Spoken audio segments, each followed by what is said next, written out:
और खबरों की शुरुआत इस वक्त की बड़ी खबर से करेंगे। कश्मीरी पंडित कृष्ण भट्ट की हत्या से पूरा मामला जुड़ा हुआ है। हत्या में शामिल अपराधी घर से लापता है। लतीफ लो नामी व्यक्ति घर से लापता बताया जाता है। पुलिस ने जनता से मदद मांगी है। अपराधी की तलाश के लिए यह मदद मांगी गई है। जानकारी देने वालों को इनाम दिया जाएगा। तो इस वक्त की बड़ी खबर आपको बता दें, कश्मीर से बड़ी खबर है, जहां पर कश्मीरी पंडित कृष्ण भट्ट की हत्या से मामला जुड़ा हुआ है। हत्या में शामिल अपराधी घर से लापता है। लतीफ लो नामी व्यक्ति अपने घर से लापता है। पुलिस इस पूरे मामले में जनता से मदद मांग रही है। अपराधी के तलाश के लिए जनता से मदद मांगी जा रही है और बाकायदा एडमिनिस्ट्रेशन ने कहा है कि जानकारी देने वालों को इनाम दिया जाएगा।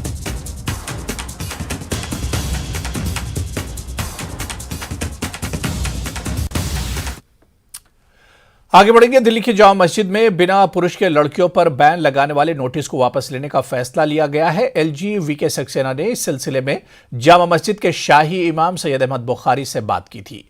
इस बातचीत के बाद ही विवादित नोटिस को वापस लेने का फैसला लिया गया है। बताया जा रहा है कि शाही इमाम की तरफ से नोटिस वापस लिया गया, लेकिन उन्होंने अपील की है कि मस्जिद की पवित्रता का मान रखा जाए, जहां पर कोई भी गलत काम न किया जाए। यह फैसला उस समय लिया गया है जब दिल्ली में बड़ा विवाद खड़ा होता दिख रहा था। महिलाओं के एंट्री पर रोक लगाने वाले फैसले को तालिबानी तक बताया जा रहा था। दिल्ली महिला आयोग के अध्यक्ष स्वाति मालीवाल ने तो शाही इमाम को नोटिस भी जारी कर दिया था। अब इसी दबाव की वजह से इस विवादित नोटिस को वापस लिया गया है। जानकारी के लिए बता दें कि मस्जिद प्रशासन के फैसले को लेकर मस्जिद प्रशासन ने कहा था कि जो अकेली लड़कियां आती हैं, यहां गलत हरकतें करती हैं, वीडियो बनाई जाती है, उस चीज को रोकने के लिए यह फैसला लिया गया है।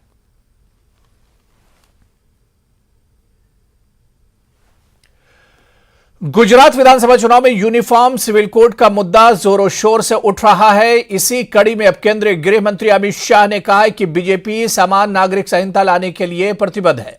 लेकिन बहस और चर्चा के बाद अमित शाह ने कहा कि जघन्य के दिनों से, जनसंघ के ही दिनों से ही देश की जनता से बीजेपी ने यह वादा किया है।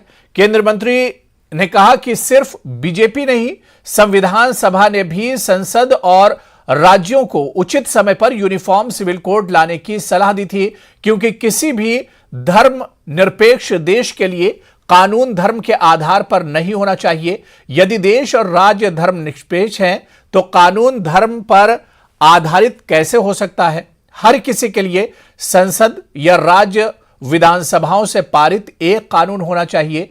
गृह मंत्री ने कहा कि बीजेपी शासित 3 राज्यों हिमाचल प्रदेश, उत्तराखंड और गुजरात में सुप्रीम कोर्ट और हाई कोर्ट के सेवानिवृत्त मुख्य न्यायाधीशों की अध्यक्षता में एक पैनल बनाया गया है, जहां विभिन्न धर्मों के लोग अपने विचार रख रहे हैं। उन्होंने कहा कि हम इस कवायद के बाद आने वाली सिफारिशों के आधार पर कार्रवाई करेंगे। बीजेपी सभी लोकतांत्रिक चर्चाओं को खत्म होने के बाद समान नागरिक संहिता लाने के लिए प्रतिबद्ध है।